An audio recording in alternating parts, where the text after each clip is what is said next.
मित्रांनो, इथे मराठी, गुजराती, मारवाडी असा विषयच नाही आहे। तर आपल्याला जमीन कोणालाच विकायची नाही। भिकारी कोकणी माणूस, तुम्ही आमचीच भांडी घासत बसा, एक दिवस संडास धुणार। हे वाचून आहे ना, तर मला थोडंसं म्हणजे वाईट सुद्धा वाटलं की लोक अशा प्रकारे काय विचार करतात। आपला असा कोणताही हेतू नाही आहे, तर आपला एकच हेतू आहे की आपल्या जमिनी कोकणातील लोकांच्या त्या त्यांच्याकडेच राहायला पाहिजे। तर की ही Bhajap IT cell paid post आहे। अशा पोस्टना किती किंमत द्यायची हेच आता SC ST व OBCनी आता RSS ला शिकवण्याची वेळ आली आहे। मित्रा, तुझ्या कामाला मनापासून सलाम। तू कोकण देवभूमी वाचवण्यासाठी प्रयत्न करतो आहेस, त्याला सलाम। आणि तू जमिनी विकू नका हा दिलेला संदेश कोटी मोलाचा आणि एक नंबर आहे। संजय निरुपम, स्मृती इराणी, गुज्जू, मारवाडी, साऊथ अण्णा, लोढा एटसेट्रा लोकांनी कोकणात भरपूर जमिनी घेतल्या, ते चालतंय का? बिलकुल चालत नाहीये। हॅलो नमस्कार मित्रांनो, तर पुन्हा एकदा तुमचं स्वागत आहे आपल्या एका नवीन व्हिडिओमध्ये।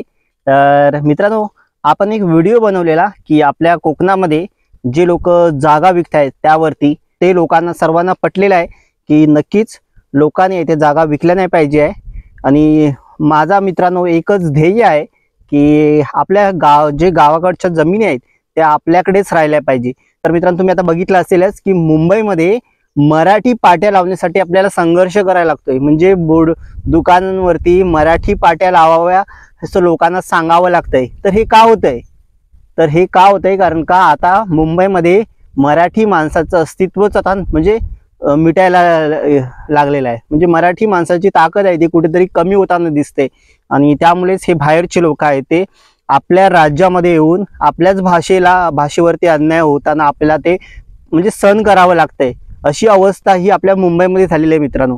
आणि तुम्हाला माहितीच आहे की मुंबई ही मित्रांनो पहिली गोष्ट म्हणजे मराठी माणसाचीच आहे, परंतु आता हे अस्तित्व कुठेतरी कमी होताना तुम्हाला स्वतःला सुद्धा जाणवत असेल। तर मित्रांनो, अशा प्रकारे जर आपल्या भाषेसाठी आपल्याला म्हणजे लोकांना सांगावं लागते की तुम्ही मराठी भाषेमधून बोर्ड लावा, तर हे कुठेतरी म्हणजे आपण विचार केला पाहिजे। जी मुंबईमध्ये अवस्था झालेली आहे ती मित्रांनो आपल्या गावामध्ये तरी नको व्हायला। आणि जर अशा प्रकारे तुम्ही बघताय की आपल्या गावाकडे लोक नुसते म्हणजे जागा विकायला लागलेले आहेत आणि जागा विकून जात आहेत कुठे जात आहेत? मुंबईला म्हणजे कुठे? नालासोपारा, विरार। अक्षरशः आपल्या कोकणातील लोक आहे ते नालासोपारा, विरार या ठिकाणी जाऊन राहत आहेत। तर त्या म्हणजे ही अवस्था आपल्या गावामध्ये व्हायला नको आणि त्यासाठीच आपला हा संघर्ष आहे आणि त्यासाठीच आपला हा लढा पुढे चालू ठेवणार आहोत। तर मित्रांनो, तुम्ही बघितलं असेल तर मी हा व्हिडिओ चॅनल आहे ते सुद्धा यासाठीच सुरू केलेला आहे की या चॅनलवर तुम्ही पहिला व्हिडिओ जाऊन बघा की कोणता व्हिडिओ आहे। तर फक्त हाच माझा उद्देश आहे की कुठेतरी या जमिनी आहेत ना त्या आपल्याकडेच राहिल्या पाहिजे। जर एकदा का जमिनी दुसऱ्यांच्या हातात गेल्या की गावाकडे सुद्धा मुंबई सारखी अवस्था होणार आहे। म्हणजे आपल्याच जमिनी, आपलं गाव, परंतु तिथे आपली काही चालणार नाही। तर फक्त चालणार नाही म्हणून म्हणजे आपली कुठेतरी अस्तित्व मिटणार म्हणून नाही, तर मित्रांनो आपल्याकडे जी जमिनी आहे असताना आपण विकायची का? आपण तिथे झाडं लावू शकतो। जर आपण एकदम झाडं नाही लावू शकलो तरी थोडी लावून आहे ती नक्कीच आपण बाग फुलवू शकतो। तर मित्रांनो, त्या व्हिडिओवरती आपण जो व्हिडिओ बनवला होता त्या व्हिडिओवरती ज्या कमेंट्स आल्या होत्या, तर त्या कमेंट्स तुम्हाला मी सांगतो की खूप साऱ्या अशा चांगल्या सुद्धा कमेंट्स होत्या आणि काही वाईट सुद्धा कमेंट्स होत्या। तर एक कमेंट्स बघा, मराठी माणसाने जमीन घेतली, आनंद आहे, कोणी गुजराती मारवाडीने घेतली नाही। तर मित्रांनो बघा, बरेच लोकांनी आहेत त्या जमिनी विकलेल्या आहेत आणि खूप साऱ्या जमिनी आहेत त्या गुजराती, मारवाडी अशा मुंबईमधल्या लोकांनी। तर मित्रांनो, तुम्हाला सांगायचं म्हणजे आता मुंबई शहरांमधली जी अवस्था आहे ती राहण्यायोग्य नाही आहे। तिकडचं क्लायमेट आहे ते म्हणजे कुठेतरी खूप चेंज होताना दिसतंय आणि राहण्यायोग्य वातावरण आहे ते शहरांमध्ये राहिलेले नाही। तर सुखी आनंदी असं जीवन जगायचं असेल तर ते गावाकडे कोकणामध्ये खास करून जगता येते। तर आपण जर सुखी समाधानी म्हणजे थोडक्यात जर समाधान मानून जर जगायचं म्हटलं ना, तर गावचं जीवन आहे ते खूप बेस्ट आहे। तर तुम्ही बघताय शहरांमध्ये कसं धकाधकीचं जीवन आहे आणि हे लोक आहेत आता जे पैसेवाले लोक आहेत ते अशा प्रकारे गावाकडे किंवा अशा निसर्गरम्य ठिकाणी आहेत ते जागा घेत आहेत आणि तिथे येऊन राहत आहेत। कारण का? तर कारण तिथली शहरांमधील अवस्था आहे ती राहण्यायोग्य नाही आहे. तर इथे जी कमेंट्स आली होती ती आहे की बाबा मराठी माणसाने जमीन घेतली, आनंद आहे, कोणी गुजराती मारवाडीने घेतली नाही. तर मित्रांनो, इथे मराठी गुजराती मारवाडी असा विषयच नाही आहे. तर आपल्याला जमीन कोणालाच विकायची नाही, जमीन आहे ती आपल्यालाच ठेवायची आहे. तर हे एक झालं. तर दुसरे एक कमेंट्स आहे, भिकारी कोकणी माणूस तुम्ही आमचीच भांडी घासत बसा, एक दिवस संडास धुणार. तर बघा, हे एक कमेंट्स केलेले आहे त्या व्हिडिओवरती. तर बघा, लोक आपल्याबद्दल काय विचार करतायत.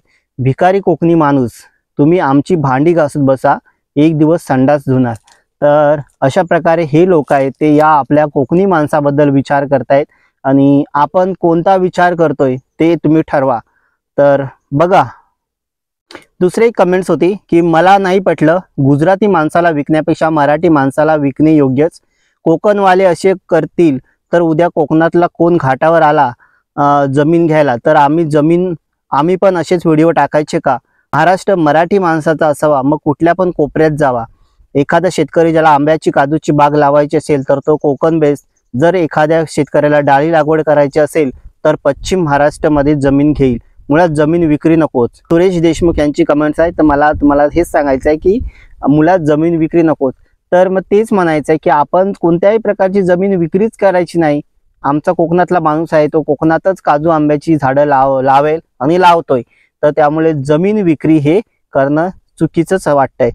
पुढची एक कमेंट्स आहे मित्रांनो. तर हे वाचून आहे ना, तर मला थोडंसं म्हणजे वाईट सुद्धा वाटलं की लोक अशा प्रकारे काय विचार करतात. आपला असा कोणताही हेतू नाही आहे. तर आपला एकच हेतू आहे की आपल्या जमिनी कोकणातील लोकांच्या त्या त्यांच्याकडेच राहायला पाहिजे. तर एकाने कमेंट्स केले, तर बघा काय आहे, सुभाष चौरे म्हणून आहेत. तर त्यांनी कमेंट्स केले की ही Bhajap IT cell paid post आहे, अशा पोस्टना किती किंमत द्यायची हेच आता SC ST व OBCनी आता RSS ला शिकवण्याची वेळ आली आहे. तर मित्रांनो, सुभाष चौरे, तुम्ही जर हा व्हिडिओ बघत असाल तर तुम्हाला माझं सांगणं आहे की अशा प्रकारे ही कोणतीही पेड पोस्ट नाही ना, आम्ही अशा प्रकारे कोणताही काम करत. तर आमचं एकच ध्येय आहे की या जमिनी आहेत त्या फक्त आमच्या कोकणातल्या जमिनी त्या कोकणी माणसाकडेच राहिल्या पाहिजेत. ना कोणत्या प्रकारे हे राजकीय किंवा आर्थिक अशा प्रकारचा कोणताही देवघेव केलेला असा हा व्हिडिओ नाही. हा मनापासून स्वतःला वाटलेला एक भावना व्यक्त केलेली आहे आणि हे आम्ही पुढे असंच चालू ठेवणार आहोत. तर तुम्ही अशा प्रकारे कमेंट्स करणं योग्य नाही. असा कोणताही आमचा हेतू नाही आहे जे तुम्ही विचार करताय. सुभाष चौरे. त्यानंतर पुढचे कमेंट्स आहे, प्रशांत मोडक यांची, मित्रा तुझ्या कामाला मनापासून सलाम. तू कोकण देवभूमी वाचवण्यासाठी प्रयत्न करतो आहेस, त्याला सलाम. आणि तू जमिनी विकू नका हा दिलेला संदेश कोटी मोलाचा आणि एक नंबर आहे आणि तो तू कायम तुझ्या व्हिडिओतून देत जा. आमचा पण कायमचा विरोध आहे आणि विरोध राहणार. आणि गावातील सर्व लोकांनी एकत्र येऊन ही कोकण देवभूमी वाचवण्यासाठी प्रयत्न केला पाहिजे. तर नक्कीच थँक्यू. तर मी काही असं मोठं काम करतोय असं नाही, किंवा मी म्हणेन की आपण सगळ्यांनी मिळून असं हे काम करूया. आणि प्रत्येकाने यासाठी म्हणजे प्रत्येकाने गावातला तरुण आहे त्यांनी पुढाकार घेऊन आपल्या गावातील जमिनी आहे ते कोणाला विकल्या नाही पाहिजेत यासाठी प्रयत्न केले पाहिजेत. आणि प्रत्येक गावाने आहे तो आपल्या गावातील जमिनी कोणाला बाहेरच्या माणसाला विकायच्याच नाही हा नियमच करायचा. प्रत्येक गावाने असा निर्णय घेतला पाहिजे की आपल्या गावातील जमिनी आहे त्या कोणालाही विकायच्या नाहीत. बस एवढं ठरवलं तर. आणि विकायच्या नाहीत आणि फक्त जमिनी तशाच ठेवायच्या नाही तर थोडी त्यामध्ये आपण झाडांची लागवड सुद्धा करायची आहे. तर पुढची कमेंट्स आहे अमित पवार यांची, संजय निरुपम, स्मृती इराणी, गुज्जू मारवाडी, साऊथ अण्णा, लोढा एक्सेट्रा लोकांनी कोकणात भरपूर जमिनी घेतल्या, ते चालतंय का? बिलकुल चालत नाहीये. तर आता मित्रांनो बघा, आता काही लोकांनी त्या जमिनी विकल्या, आता ते हातातून गेलं, आता ते परत घेता येणार आहे का? बिलकुल नाही. आता तुम्ही काय 4-5 लाख किंवा काहींनी मोठी जमीन असेल तर 10 लाखाला विकली असेल, परंतु आता त्या घ्यायला गेलात तर करोडनी आहेत. मग करोड रुपये घेऊन आता आपल्याला घेता येणार नाही आहेत. तर तुम्ही म्हणताय तर ते चालतंय का? तर आम्हाला बिलकुल चालत नाही. तर आताही आम्ही थोडंसं जागरूक झालेलो आहोत. लोक कोकणातील माणसं आहेत ती कुठेतरी म्हणजे थोडीशी त्यांना त्या बाबतीमध्ये संज्ञान नसल्यामुळे कुठेतरी कमी किमतीमध्ये जागा विकत होते. तर आता ते हातातून गेलेलं आहे. पण यापुढे ज्या जमिनी आहेत त्या तरी जाऊ नयेत यासाठीचा हा प्रयत्न आहे. तर बघा एक पुढचे कमेंट्स आहे. तर दादानू आधी हे सांगा, कोकणी माणूस जागा का विकतो? त्याला जर पैशाची गरज असेल तर तो काय करणार? याचा पर्याय सांगा. महागाई वाढली आहे, पण कोकणात राहून तेवढी कमाई होऊ शकत नाही. खायचे प्यायचे कपड्याचे राहायचे सांभाळून घेईल, पण चपलेपासून चष्म्यापर्यंत खर्चासाठी पैका कुठून आणणार? पेंट चांगली आहे नक्कीच. तर चष्म्यापासून म्हणजे खायचे प्यायचे कपड्याचे सांभाळून घेईल, परंतु चष्म्यापासून खर्चासाठी पैसे कुठून आणणार? तर मी म्हणेन की जागा विकून किती पैसे मिळतात की आपल्याला हे पुढचे म्हणजे काही पिढीला तरी संपणार नाहीत एवढे पैसे मिळतात का? तर मुळीच नाही आहे. तर आपण कवडीमोल किमतीमध्ये विकतोय आणि तुम्ही म्हणताय की बाबा चष्म्यापासून खर्चासाठी पैसे कुठून आणणार? तर आपण कोकणी माणसाने विचार केला पाहिजे की बघा अशा प्रकारे लोक आहेत ते आपल्याबद्दल विचार करतायत की म्हणजे आपण आपल्या स्वतःच्या ज्या गरजा आहेत त्या भागवू शकत नाहीत. त्यासाठी आपण कुठेतरी आपल्या ज्या वडिलोपार्जित जमिनी आपण घेतलेल्या सुद्धा नाही आहेत, वडिलोपार्जित आहेत, आपल्याला आपल्या आजोबांकडून वडिलांना मिळाल्या आहेत, वडिलांकडून आपल्याला मिळाल्या आहेत, त्या जमिनी विकतोय. आणि त्या कशासाठी? तर आपल्याला प्राथमिक गरजाच पूर्ण करण्यासाठी. तर म्हणजे कुठेतरी मग आपण विचार केला पाहिजे, जर आपण फक्त या गरजा पूर्ण करण्यासाठी आपण जर जमीन विकत असू तर नक्कीच आपण कुठेतरी कमी पडतोय. हा प्रश्न आपण स्वतःला विचारला पाहिजे की मग आपण काय करतोय की आपल्याला आपल्या गरजा भागवण्यासाठी आपल्या जमिनी विकाव्या लागतात, तर मग आपण कुठेतरी कमी पडतोय. तर या कमेंट्सवरती आहे ना एक सेपरेट व्हिडिओ बनवू शकतं. तर नक्कीच पुढे येणाऱ्या व्हिडिओमध्ये आपण यांनी सांगितलेलं आहे की बाबा तुम्ही याचा पर्याय सांगा, जमिनी का विकतो, तर कोकणात राहून काही कमाई होऊ शकत नाही. तर नक्कीच यावरती आपण पुढील व्हिडिओमध्ये बोलू. तर बघूया पुढे. तर बघा पुढील एक कमेंट्स आहे. तर काय दारू पियाला पैसा नाही मग जमीन विकली, त्यात काय फसवलं? तर बघा नक्कीच ही कमेंट्स आहे ना रिअली आहे. काही गोष्टीमध्ये काही लोकांनी आहे ते आपल्या जमिनी कशासाठी विकल्यात? फक्त दारू पिण्यासाठी. तर एवढे आपण निर्लज्ज झालेलो आहोत की दारू पिण्यासाठी सुद्धा लोकांनी जमिनी विकलेल्या आहेत. तर यांची कमेंट्स अगदी योग्य आहे. तर काही जे बेअक्कल लोक आहेत तर त्यांना काही करायचंच नाही आहे, तर त्यांनी आपला जो येईल बाहेरचा माणूस त्याला देऊन टाकलेला आहे. तर अशी जी लोक असतील ना, तर मी म्हणेन गावातील लोकांनी अशा लोकांच्या जमिनी घ्या. कारण बाहेरच्या लोकांना जर विकण्यापेक्षा गावातील लोकांनी घेतले तर फायदाच आहे. कारण का जमीन आहे ती गावातील लोकांकडेच राहील आणि याला कोण दारू प्यायची आहे ते पिऊ द्या, आहे ना. तर बघा अशा प्रकारे सुद्धा काही लोकांनी नक्कीच दारू पिण्यासाठी सुद्धा जमिनी विकलेल्या आहेत. तर पुढचे कमेंट्स आहे, बाहेरचे लोक येऊन कोकणातील जमिनी सुधारणा करतात तर तुम्ही का नाही? तर अगदी योग्य आहे. तर बाहेरचे आता तुम्ही बघितलात तर कोकणामध्ये प्रत्येक गावामध्ये आहे ते अशा जमिनी घेतलेल्या आहेत आणि अक्षरशः बाहेरच्या लोकांनी आंबा काजूच्या बागा फुलवलेल्या आहेत. मग आपण का नाही? हा विचार आहे तो आपण केला पाहिजे. तर ते लोक येऊन इथे जर बागा फुलवत आहेत तर मग आपण का फुलवू शकत नाही? तर याचा विचार आपण प्रत्येकाने कोकणातील प्रत्येक गावातील माणसाने तो केला पाहिजे आणि त्यांच्याकडून नक्कीच आपण शिकला पाहिजे. तर पुढची एक कमेंट्स आहे, मुंबई मराठी माणसाच्या हातनं गेली, आता कोकण तरी घालू नका, ही कलकलीची विनंती. तर नाव आहे आनंद डंबे यांची कमेंट्स आहे. तर नक्कीच बघा मुंबई मराठी माणसाच्या हातून कधीच गेलेली आहे. तर कोकण तरी घालू नका. तर हेच माझं सुद्धा एक सगळ्यांना विनंती आहे की आता जे आपलं कोकण कुठेतरी अजूनही आपल्या हातामध्ये आहे ते तरी घालू नका. नाहीतर ते गेलं की मग सगळंच संपलं, आपल्या हातून सर्वच गेलं. पुढची एक कमेंट्स आहे अरविंद गोखले यांची, जमीन डेव्हलप करायला भांडवल नाही हा प्रॉब्लेम आहे, सरकारी स्कीम आहेत का बघा, असतील तर फायदा घ्या. तर हा नक्कीच भांडवलाचं नक्कीच प्रॉब्लेम आहे की आपण आपल्या जमिनी आहेत त्या मोठ्या प्रमाणात डेव्हलप करू शकत नाही. परंतु मी म्हणेन की थोडी थोडी जे आता बाहेरचे लोक येऊन मोठ्या प्रमाणात डेव्हलप करतात, खूप सारे पैसे होत आहेत आणि जागा साफ करून घेत आहेत, एकदम झाड लागवड करतायत, त्याला कुंपण घालतायत. पण मी म्हणेन की आपल्याकडे जी जमीन आहे ते आपण दरवर्षी काही झाडं, 5 झाडं, कलमाची 5 झाडं लावूया. तर लावू शकतो की नाही. तर अशीच 5 जर 20 वर्ष झाली तर 20 वर्षामध्ये आपलं अख्खं कंपाऊंड तयार होऊ शकतं ना डेव्हलप. तर तुम्ही म्हणताय की सरकारी स्कीम आहेत का बघा, असतील तर फायदा घ्या. तर नक्कीच सरकारी स्कीम सुद्धा खूप सारे आहेत, म्हणजे 100% अनुदानावरती आपल्याला झाडं लावण्यासाठी दिली जातात आणि त्यांची देखभाल करण्यासाठी सुद्धा सरकारकडून पैसे दिले जातात.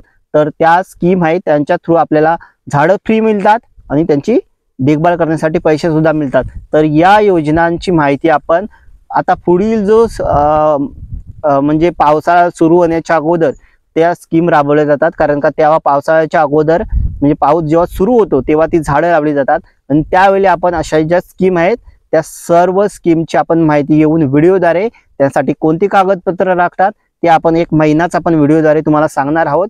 आणि पुढील या येणाऱ्या पावसाच्या अगोदर प्रत्येक गावातून अशी खूप सारी झाडं लावली जातील यासाठी सुद्धा आपण प्रयत्न नक्कीच करणार आहोत.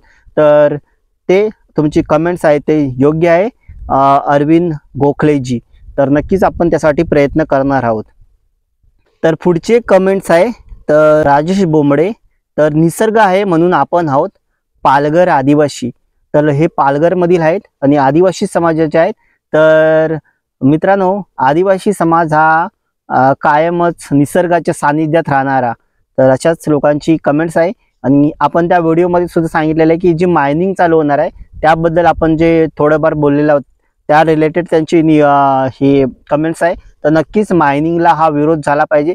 तर काही लोक आहेत ना आपल्याकडे जे मायनिंगला सपोर्ट करणार आहे, तर त्यांना मी सांगू इच्छितो की आपण आहे ना म्हणजे आपल्या एक स्वतःचा थोडासा फायदा आहे ते बाजूला ठेवूया आणि आपण ओव्हरऑल सगळ्यांचा विचार करूया की नक्कीच हे अशा प्रकारचे प्रकल्प झाले पाहिजेत का, कुठेतरी निसर्गाचा ऱ्हास होऊन, कुठेतरी निसर्गाला हानी पोचवून अशा प्रकारचे मायनिंग वगैरे करणं योग्य आहे का. तर ते तुम्ही विचार करा. ना आपण कोणाच्या विरोधात बोलण्याचा प्रयत्न करतोय किंवा ना कोणाला विरोध करतोय. आपला एकच प्रयत्न आहे की निसर्ग आहे तो, त्याचं जे अस्तित्व आहे ते अबाधित राहिलं पाहिजे आणि निसर्गाला हानी न पोचवता आपण आपली जी प्रगती आहे ती केली पाहिजे. तर धन्यवाद राजेश बोंबडेजी की तुम्ही अशी कमेंट्स केलीत की निसर्ग आहे म्हणून आपण आहोत. तर नक्कीच निसर्ग आहे म्हणूनच आपण आहोत. जर हा निसर्ग बिघडला तर आपण आपलं अस्तित्व कुठेतरी म्हणजे कमी होताना दिसणार आहे आणि ते दिसतंय, ते तुम्हाला सुद्धा माहितीच आहे. तर पुढील एक मेसेज आहे महेश भानशे, तर यांचा आहे खूप छान संदेश आहे, जमीन कोणाला देऊ नका, उद्या पुढच्या पिढी मुतायला जागा राहणार नाही कुणाला. तर नक्कीच हा हसण्याचा मुद्दा नाही आहे. तर नक्कीच मित्रांनो, पुढे जागा आपल्याला ना म्हणजे राहणारच नाही. मी तुम्हाला माझा एक अनुभव सांगतो. तर मी काही दिवसापूर्वी आहे ते एका ठिकाणी गेलो होतो आणि त्या जमिनीमध्ये गेल्यानंतरला तिथे काही लागवड वगैरे अशी काही नाही आहे, खाली जमीन आहे. तर मी असंच गेलो होतो आणि त्या माणसाने मला विचारलं की बाबा कोण आहेस, कुठून आलायस, या माझ्या जमिनीमध्ये काय करतोयस. तर मी तिथे विचार करत बसलो की हे जर अजून तिथे काही लागवड नाही आहे किंवा काही नाही आहे आणि तिथे मी असं सहज गेलो होतो आणि हा जर व्यक्ती आता एवढा दादागिरी करतोय तर पुढे काय करेल की विचार न केलेला बरा. म्हणजे अशा प्रकारे जर लोक म्हणजे आपल्याकडे येऊन आपल्याकडे वरती दादागिरी जर करत असेल तर हे कुठेतरी आपण थांबवलं पाहिजे, नाहीतर सर्वच संपणार आहे. आणि जसं म्हटलं की मुतायला सुद्धा जागा नाही उरणार. तर नक्कीच तुम्हाला पाय ठेवायला घरातून पाय काढलात की दुसऱ्याची जमीन, तुम्ही जाणार कुठे. जर आपल्या गावातीलच माणूस असेल तर तो सांभाळून घेईल, परंतु बाहेरचा माणूस आहे तो बिलकुल सांभाळून तुम्हाला घेणार नाही. तर विचार करा. तर पुढील एक कमेंट्स आहे नितीन पेडणेकर यांची. तळ कोकणात रेडी गावची मायनिंग मुले किती खराब हालत झाली आहे ते जाऊन बघा. आता तिथली लोक पश्चाताप करीत आहेत. अख्खे डोंगर बोडके झालेत. एक दिवस नाही, एक झाड सुद्धा राहिले नाही. तर बघा, हे आहेत ते त्यांचे अनुभव, मायनिंग मुले झालेले नुकसान. तर आपल्याकडे जी मायनिंग होणार आहे तर त्यासाठीच आपला त्याला विरोध आहे. तर हा आपण यांनी सांगितलंय की तळ कोकणात रेडी.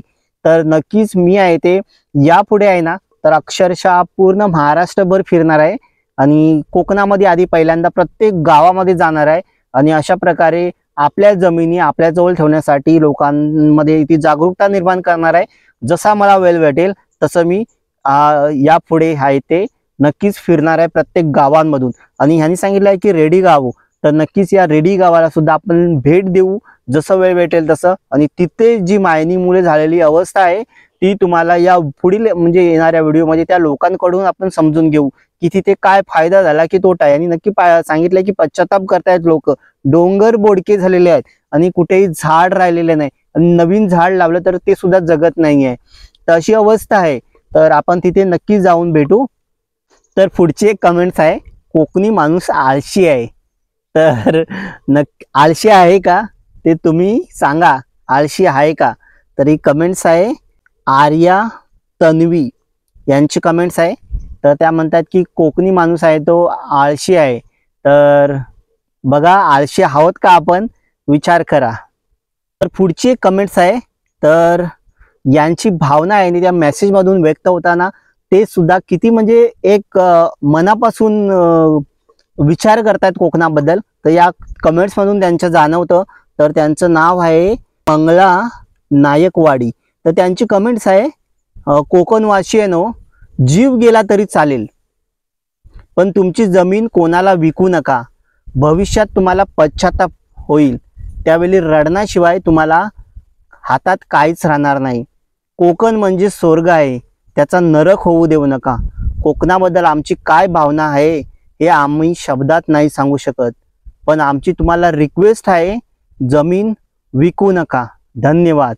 तर बघा, मंगला नायकवाडी, तर धन्यवाद, तुम्ही अशा प्रकारे कमेंट्स केलीत.